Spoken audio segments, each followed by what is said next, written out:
Hello friends, welcome to my channel. कैसे हैं आप सभी लोग। एंड फ्रेंड्स, आज की वीडियो है कुछ होली टिप्स को लेकर। जैसे कि होली आने वाली है तो मैंने सोचा ये सही टाइम है आपके साथ कुछ होली हैक्स शेयर करने का कि जो आपको फॉलो करने चाहिए, तो आपके लिए यूज़फुल होने वाले टिप्स हैं। एक्चुअली क्या है, वैसे तो देखिए कोरोना का टाइम है, होली को बैन कर दिया गया है इस साल भी। लेकिन अगर हम 2020 की बात करें, कोरोना उस टाइम नया नया था लोगों के लिए, लोग बहुत डरे हुए थे, सहमे हुए थे, लेकिन तब भी लोगों ने, खेलने वालों ने होली को खेला ही था। बाहर भी जाकर होली खेलने के लिए कोई ऐसे मना नहीं करता कि आप मत खेलिए, लेकिन अपनी फैमिली में खेल लीजिए, बाहर लोगों के कॉन्टैक्ट में मत जाइए, है ना। लेकिन नहीं माने थे, और मुझे तो यही लग रहा है कि इस बार भी पता नहीं लोग मानेंगे या नहीं मानेंगे। तो उन सब चीज़ों को एक साइड में रखते हुए मैं आपके साथ टिप्स शेयर कर देती हूँ कि अगर आप चाहे फैमिली में भी खेल रहे हैं, कैसे भी खेलते हैं, तो आपको किन बातों का ध्यान रखना चाहिए। सबसे पहले तो एक रूल आप समझ लीजिए, आपके लिए ही नहीं सभी लोगों के लिए, वो है कि आपको ऑर्गेनिक कलर्स यूज़ करने चाहिए।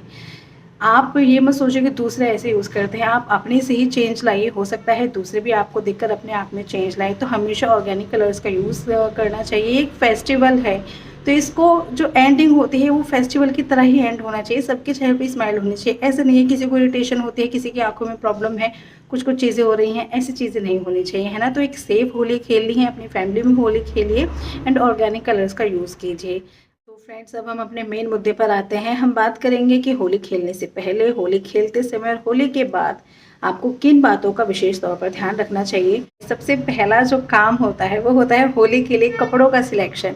अधिकतर लोग क्या करते हैं, जो अपने पुराने कपड़े होते हैं उनमें से कोई भी टी शर्ट निकाल लिया, सूट निकाल लिया कि भाई हम इसमें होली खेलेंगे। लेकिन ठीक है, पुराने यूज़ कर लीजिए, लेकिन एक बात का ध्यान रखिए, आपके जो कपड़े हैं उनका कलर लाइट कलर का होना चाहिए। क्योंकि देखिए, जब होली खेलते हैं, घर से बाहर निकल के जो लोग खेलते हैं स्पेशली, या बहुत से लोग छत पे भी खेलते हैं, क्योंकि कोई नहीं चाहता घर के रूम्स में गंदगी फैले, छत पे खेलते हैं या बाहर खेलते हैं। तो इस टाइम क्या होता है, जैसे समर सीजन स्टार्ट हो चुका है, तो खेल खेल में पानी फेंक रहे हैं, कुछ कुछ करें, लेकिन कोई ये ध्यान नहीं देता कि आप लगातार सनलाइट के कितने कॉन्टैक्ट में रहते हैं। तो आपकी स्किन टैन होने की दिक्कत हो सकती है, और ये दिक्कत तब बढ़ सकती है जब आपने डार्क कलर के कपड़े पहनो, जैसे आपका रेड कलर हो जाता है, ब्लैक कलर हो जाता है। तो ये सनलाइट को बहुत ज़्यादा एब्जॉर्ब करते हैं।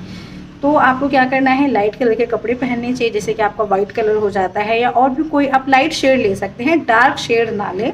और जो आपके कपड़े होने चाहिए, कोशिश कीजिए आपको फुल कवर करते होते हो, जैसे कि आपके फुल स्लीव्स के होने चाहिए, नेक एरिया भी कवर होना चाहिए। मतलब इस तरह से हो कि आपका जो शरीर है ज़्यादा से ज़्यादा कवर हो, कि कलर्स के कांटेक्ट में ना आए। ठीक है, तो हो गया आपके कपड़ों का सिलेक्शन। अब हम बात करते हैं कि होली खेलने वाला दिन है, और उससे आप आधे से 1 घंटा पहले क्या क्या तैयारी करेंगे।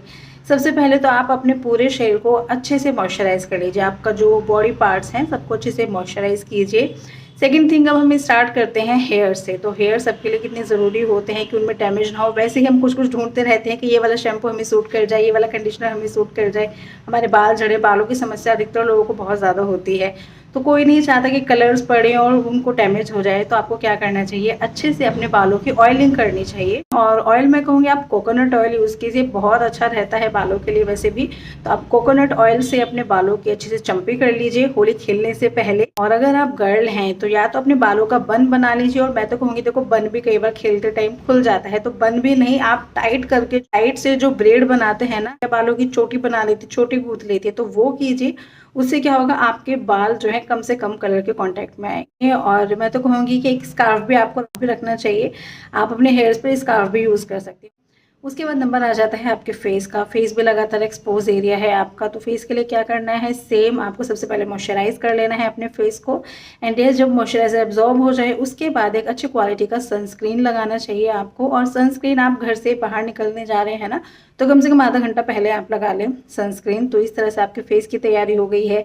नेक्स्ट आपकी आइज़ की बात कर लेते हैं। होली के टाइम पर बहुत ज़्यादा डर रहता है कलर्स का, क्योंकि आप ऑर्गेनिक कलर्स यूज़ कर रहे हैं, ठीक है, लेकिन हो सकता है कि दूसरे लोग पता नहीं कौन कौन से केमिकल वाले कलर यूज़ कर रहे हैं। और वैसे भी कलर तो कैसे भी हो, आंखों में जाना ही नहीं चाहिए। तो होली वाले दिन डर रहता है इसका। तो आप क्या कर सकती हैं, आप सन ग्लासेस यूज़ कीजिए। एंड येस, अगर आप कॉन्टैक्ट लेंसेज यूज़ करती हैं तो आप होली वाले दिन कॉन्टैक्ट लेंस ना यूज़ करें। ठीक है, इस तरह से आपने अपने फेस को सेव कर लिया। उससे नीचे की तरफ चलते हैं, तो आप अपने शरीर को कपड़ों से कवर कर लेते हैं। नेक्स्ट बारी आते हैं, लेकिन आपके हैंड्स एक्सपोज रहते हैं, है ना। हैंड्स के लिए भी अगेन अच्छे से मॉइस्चराइज कीजिए उनको। ठीक है, एंड यस, हैंड्स में भी नेल्स की बात करते हैं, फीमेल्स के लिए स्पेशली। तो अपने नेल्स को अगर आपको सेव करना है तो आपको नेल पेंट लगा लेना चाहिए। जो लोग नहीं भी लगाते हैं आज के दिन लगा लीजिए अपने नेल्स को थोड़ा सेव करने के लिए कि कलर्स उन पे दाग ना छोड़े। एंड यस, अगर आपके नेल्स बड़े हैं तो आपको उनको ट्रिम कर लेना चाहिए। उसमें क्या होगा, क्योंकि आप ऊपर से नेल पेंट लगा के उनको कलर से मतलब सेव कर सकते हैं, लेकिन नीचे से तो उसमें कलर जाने का डर रहता है। ठीक है, तो इसलिए आपको नेल्स को ट्रिम कर लेना चाहिए, बाकी आपके ऊपर है। ठीक है। एंड यस, अगर ज़्यादा बड़े नेल्स हैं, अगर आप होली खेलते तो दूसरे को लग भी सकते हैं। ठीक है, तो एक दूसरा ऑप्शन है, तो आप सेफ्टी के पर्पज़ से भी अपने नेल्स को कट कर लीजिए। और अगर आप अपने कलर नेल्स की खूबसूरती बनाए रहना चाहती हैं तो भी आपको नेल्स को ट्रिम कर लेना चाहिए। और इसके बाद नेक्स्ट जब हम बात कर रहे हैं, अब आप होली खेल रहे हैं तो उस टाइम किन चीज़ों को ध्यान रखना है। सबसे पहली चीज़, जो भी कलर्स होते हैं ना, आप दूसरों की स्किन पर उन्हें रब ना करें, हार्श तरह से पूरे फोर्स के साथ उनकी स्किन पे रब ना करें। रब करने से क्या होता है, दूसरे इंसान को प्रॉब्लम हो सकती है, इरिटेशन हो सकती है। बहुत से लोग जो होते हैं उनको थोड़ा सा आइस लगा देते हैं, इरिटेशन कम हो जाता है, लेकिन बहुत से लोगों के लिए वो ज़्यादा सीवियर भी हो सकती है। तो कलर्स लेकिन रब ना करें दूसरों के फेस पर। एंड यस, जब आप होली खेल रहे हैं ना, आपके साथ बच्चे भी होते हैं, कई बार आपने देखा है, तो बच्चों का ध्यान रखना है, क्योंकि बच्चे भी खेलते ही हैं आपके साथ। तो यहाँ पर पेरेंट्स का रोल बढ़ जाता है। कई बार क्या होता है, होली खेलते टाइम पानी के टब भरे हुए रखे रहते हैं या फिर कलर्स रखे रहते हैं ऐसे, तो बच्चे कलर को खाना लेके ही, है ना, पानी का टब है तो उसके साथ मतलब ऐसे ना हो कि जो छोटे मोटे टब होते हैं उनमें चल जाता है, लेकिन बहुत से लोग बड़े बड़े टब हो जाते हैं जिसमें कि बच्चा खेलते खेलते गिर भी जाए, होली के शोर शराबे में नहीं पता चलता। तो पेरेंट्स को क्या करना है, बच्चे को अगर होली खेलने के लिए निकाल रहे हैं बाहर, तो आपको उसके साथ साथ रहना चाहिए, देखना चाहिए कि शोर शराबे में, क्योंकि पता नहीं चलता बच्चा किस मुसीबत से जूझ गया। ठीक है, तो बच्चों का ध्यान रखना होता है पूरा पूरा। अब हम बात करते हैं कि आपने होली खेल ली है, होली खेलने के बाद आपको क्या करना है। एक बहुत ही इंपॉर्टेंट बात जो आपको हर समय ध्यान रखनी है, चाहे आप होली खेल भी रहे हैं, कि अगर आपको लगता है आपकी आंखों में कलर गया है, कई बार क्या होता है इरिटेशन नहीं होती है, लेकिन आप सोचते हैं कि नहीं शायद कम गया है, इरिटेशन तो कुछ हो नहीं रही, चलो हम कंटिन्यू करते हैं। नहीं, आपको लग रहा है ना अगर आपकी आंखों में कलर गया तो आपको ज़रूर पानी से वॉश करनी चाहिए आपके आईज। कई बार क्या होता है उस समय फील नहीं होता, बाद में फिर वो जाके आपको प्रॉब्लम दे सकता है। तो आईज के साथ आपको थोड़ा ये ध्यान देना है कि आपको आईज वॉश करनी चाहिए तुरंत ही, ये ना सोचे अभी कोई प्रॉब्लम नहीं हो तो बाद में करेंगे। ठीक है, होली खेलने के बाद अधिकतर लोग क्या करते हैं, सीधा गर्म पानी से शावर लेने के लिए चले जाते हैं। तो ये स्टेप आपको नहीं लेना है, ऐसा नहीं करना है। सबसे पहले अपने हेयर्स से ही स्टार्टिंग करते हैं। जैसे कि अब आपके ऊपर कलर्स लग गए हैं, ठीक है, आपके हेयर्स में भी कुछ के कलर चले जाते हैं, तो क्या करना है, अपने हेयर्स को दोबारा से आपको ऑयलिंग करनी है। अगेन कोकोनट ऑयल लगाना है, उससे क्या है जो कलर गया होगा ना वो मॉइस्ट हो जाएगा, तो वो थोड़ा थोड़ा ना अपने आप छूटना शुरू हो जाता है। उसकी जो पकड़ होती है आपके बालों में, आपके स्कैल्प में, वो कम हो जाती है। ठीक है, तो सबसे पहले आपको होली खेलने के बाद अपने हेयर्स की ऑयलिंग करनी है। ऐसे ही आपको अपने फेस के साथ भी करना है, सीधा वाटर से वॉश नहीं करना। आपको क्या करना है, क्लिनजिंग मिल्क से अपने फेस को क्लीन करना है। आपको लगता है कि कलर्स के थोड़े दाग धब्बे ऐसे हैं कि जो नहीं निकल रहा है कलर, तो आप क्या करेंगे, कोई बेबी ऑयल ले सकते हैं या दही ले सकते हैं और उससे अपने फेस को आप मसाज करते हुए कलर को निकालने की कोशिश कीजिए। लेकिन अगर कोई कलर बहुत ज़्यादा दाग दे रहा है तो ये नहीं आप उसको स्क्रब करने लग जाए। नहीं, स्क्रब करने से ना वहाँ पर इरिटेशन हो सकती है, आपको बाद में चलकर प्रॉब्लम हो सकती है। तो हमेशा याद रखें कि कलर्स निकालने के लिए आप स्क्रब ना करें फेस। ठीक है, तो आप बेबी ऑयल लगा लीजिए, दही लगा लीजिए, उससे क्या है काफ़ी हद तक आपके चेहरे से कलर्स निकल जाते हैं। ठीक है, इस तरह से आपने पहले अपने बालों की भी ऑयलिंग कर ली है, अपने फेस को भी अच्छे से क्लीन कर लिया है बेबी ऑयल से या दही से, जिससे भी आपने करना है। ठीक है, अब उसके बाद नंबर आता है आपका शावर लेने का। और शावर लेती बार आप ठंडे पानी या हल्के गर्म पानी का यूज़ करें, ज़्यादा गर्म पानी का आपको यूज़ नहीं करना है। And yes, again mild soap के साथ आप शावर ले सकती हैं।